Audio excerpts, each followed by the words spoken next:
Hi అండి, అందరికీ నమస్తే. Welcome to Tulasi vibes. ఈరోజు మా బాబు ఫాదర్స్ డే అనేసి వాళ్ళ ఫాదర్ కోసం హెల్దీ మిక్చర్ చేస్తున్నాడు. ఇది చాలా హెల్దీ అండి, హై ప్రోటీన్ రిచ్ ఫుడ్ అనమాట. చూడండి, వాడికి అలవాటు లేకపోయినా కట్ చేయటం పాపం నేను చేస్తాను. డాడీ జిమ్కి అది వెళ్తున్నారు కదా, కొంచెం నేను హెల్దీ ఫుడ్ అది చేసిస్తానని టమాటాలు, క్యారెట్, ఉల్లిపాయలు, నిమ్మకాయ తీసుకున్నాడండి.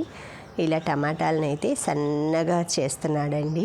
నాకు కూడా ఇంత సన్నగా కట్ చేయటం రావట్లేదు, కానీ వాళ్ళు ఏదో పిల్లలు ఎప్పుడో చేస్తారు కదా, నీట్గా చేద్దామన్నట్లుగా మంచిగా చేస్తున్నాడు. ఇలా ఆనియన్స్ చూడండి ఎంత చక్కగా కట్ చేస్తున్నాడు బుడ్డి బుడ్డి చేతులతోటి. ఈ విధంగా ఎప్పుడు వంట చేయని వాళ్ళని ఇలా చూస్తుంటే ఏదో ఇలా క్యారెట్, అన్ని ఉల్లిపాయ, టమాటా, ఒక లెమన్ కట్ చేసుకున్నాడండి.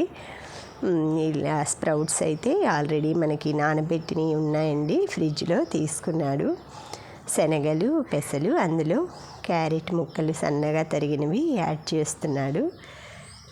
చూశారు కదా, చాలా బాగుంటాయండి ఇవి. వాడు బయట ప్యాకెట్స్లో అమ్ముతుంటే చూశాడట, సరే చేస్తాను అనేసి. ఆనియన్ అది వేయరు బయట, వాడు కొంచెం డిఫరెంట్గా చేశాడు. ఆనియన్, టమాటో, క్యారెట్ స్ప్రౌట్స్ వేస్తారండి బయట, కొంచెం పల్లీలు వేస్తారు నానబెట్టిన ప్యాకెట్స్లో. ఇలాగ స్ప్రౌట్స్లో ఆనియన్, టమాటా ముక్కలు, క్యారెట్ ముక్కలు యాడ్ చేశాడు. తర్వాత కట్ చేసి పెట్టుకున్న నిమ్మకాయ ఉంది కదా, దాన్ని అయితే మంచిగా దాంట్లో పిండుతున్నాడు. నేనే చేస్తాను అన్నాడు. నేను హెల్ప్ చేస్తానంటే లేదు వద్దు మమ్మీ అన్నాడు. చూడండి, నీట్గా పిల్లలు ఏదో మంచిగా చేద్దామన్నట్లుగా నీట్గా చేస్తున్నాడు. పర్లేదు, నాకు ఎప్పుడైనా కూడా తినాలనిపించినా కూడా చేయించుకోవచ్చు అన్నట్లు మా బాబు అయితే బాగా చేశాడండి. స్ప్రౌట్స్ చాలా టేస్ట్గా ఉన్నాయి, నేను కూడా తిన్నాను.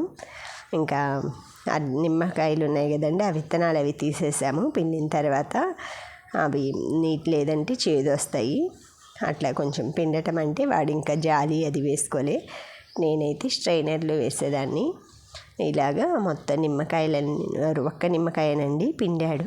తర్వాత సాల్ట్ వేశాడు స్ప్రౌట్స్లో. ఇలా టేస్ట్గా హెల్తీగా ఉంటుంది. ఈ విధంగా చేసుకొని తింటే మనం మంచి ఎంతో కాస్ట్లీ ఫుడ్ తినే కంటే ఇలాంటి హెల్తీ ఫుడ్ తింటే హెల్త్కి మంచిదండి. మనకి తక్కువ బడ్జెట్లో కూడా ఇది అయిపోతుంది. శనగలు, పెసలు, జీడిపప్పు వీటికంటే ఖర్చు కాదు కదండి. శనగలు, పెసలు నానబెట్టుకొని ఉంచుకుంటే మనం ఇప్పుడు కావాలన్నా ఇలా, లేదంటే పన్నీర్ యాడ్ చేసుకొని శాండ్విచ్, ఆ తర్వాత ఇప్పుడు బేసన్ అది యాడ్ చేసి రొట్టెలాగా కాల్చుకుంటున్నారు. చాలా వెరైటీస్ ఉన్నాయండి. ఈ స్ప్రౌట్స్ ఒక్కటి ఉంటే అది లో బడ్జెట్లో అయిపోతుంది అనమాట. ఈ విధంగా మిక్చర్ అయితే మొత్తం ఉప్పు, కారం వేసి మిక్స్ చేశాడు. చాలా బాగుందండి, చాలా టేస్టీగా ఉంది.